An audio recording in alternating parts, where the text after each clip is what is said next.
everyone, good evening. Welcome to Life with Lita in Vancouver. Today is February 17.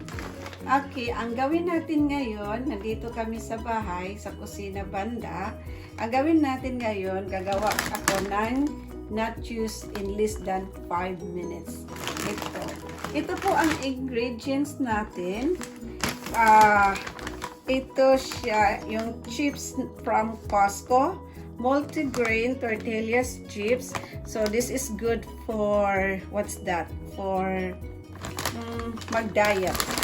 Then ito ang tostelos at saka ito ang soft cheese. Kahit anong klase ng cheese, pwede siya. So ito ang sa loob, ito siya. So, ito lahat from Costco. So, ito. Ano lang, tatlo lang ang kailangan ninyo para mabili siya within less than 5 minutes. Una natin gawin, open ko ito. Then, mag-file tayo sa chips sa plate. Ako, kung may mga bisita kayo, pwede natin ito i-prepare. Snacks lang or watching TV, yung ganyan. Dati, ano ito ginawa ko ito sa workplace ko na nagustuhan nila. Shout out to 3rd floor and 4th floor. Ito. Pagkatapos, itong tostelos. Ay, may ano na pala dito. May spoon na.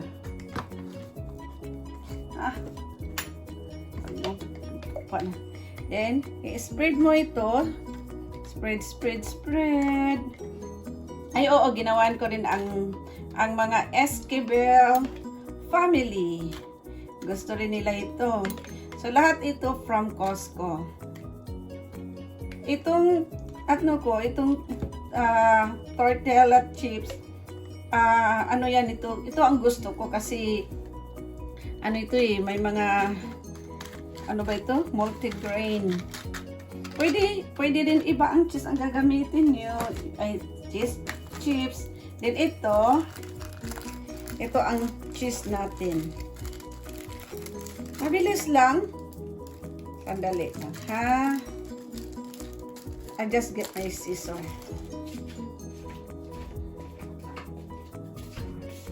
I-slice nyo lang dito, lagyan.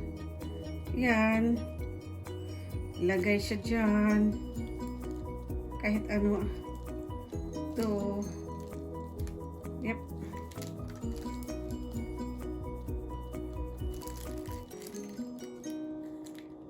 Kahit minsan hindi nyo na i-scissor kung ano.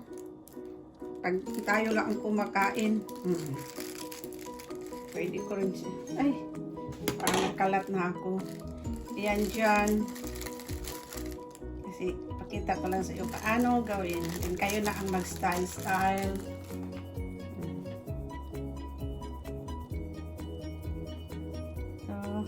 okay. Lagyan natin ng another layer. Nagawa tayo na yung isa pa. Paborito din ito ni Ramon. Kaya minsan, uuwi siya ng mga 5 o'clock in the afternoon before siya mag-rest na papakainin ko muna siya nito.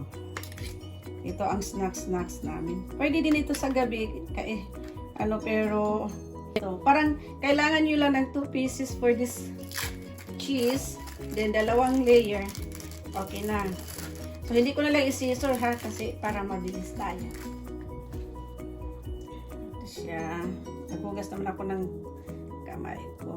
Ito.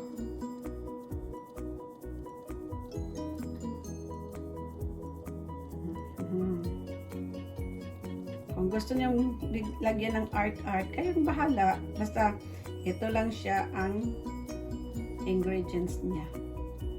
Yung iba from scratch. Pero sa akin, you know me, I'm lazy. So, I like the easiest and the fastest one. Okay. Ito na ang resulta ngayon. Ito siya, double layer na ito. So, ilagay ko ito sa microwave. Pwede din ito sa air fryer. Yan. Pero, sa ano na lang tayo kasi na-late na kaming dumadating eh. Hindi na namin na-hit yung air fryer. So, i-microwave ko na lang siya ng 1 minute and 15 seconds. Ito tayo, ilagay ko na ito. Make it 0115. Start. Ayun.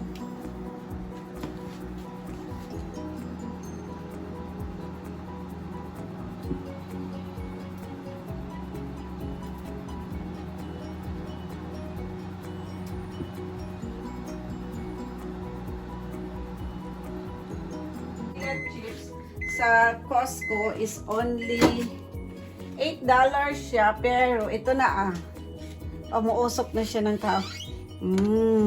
Ito siya ngayon. See?